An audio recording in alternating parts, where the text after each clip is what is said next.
Nasawi ang isang lalaki matapos pagbabarili ng mga nakamotorsiklo sa Caloocan kagabi.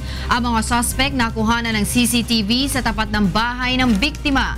May hataw na balita si Maki Libradilla live. Yes, Maki, go ahead.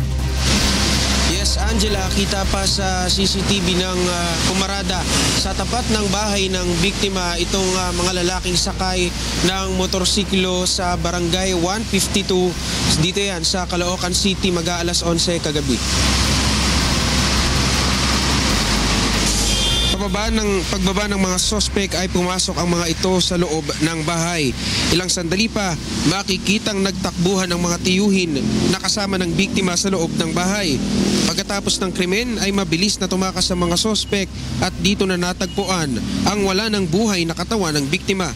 Tikom ang bibig ng mga kaanak, subalit ayon sa opisyal ng barangay, hindi ito ang unang beses ng pagkakataon o pagtangkaan ang buhay ng biktima ng mga nakamotor ding lalaki. Nagkataon lang anya na nakatulo ng biktima noon sa likuran ng kanilang bahay kaya ito nakaligtas. Mukha ring naninigurudo na ang mga sospek dahil may mga lalaki pang sakay umano ng 3 motorsiklo ang nag-abang sa likuran ng bahay. Dagdag pa ng barangay, kilalang tulak ng droga ang biktima sa lugar. Ilang beses na umunong pinapasuko ang sospek subalit hindi ito sumuko sa tokhang. Isulan din anyang drug din ang bahay nito dahil kung sino-sinong mga hindi kilalang tao ang pumapasok dito araw at gabi. Sa ngayon ay pinag-aaralan na ng otoridad kung may kinalaman nga ba sa droga ang motibo ng pamamaslang. Yan mo ng latest. Balik sa iyo, Angela.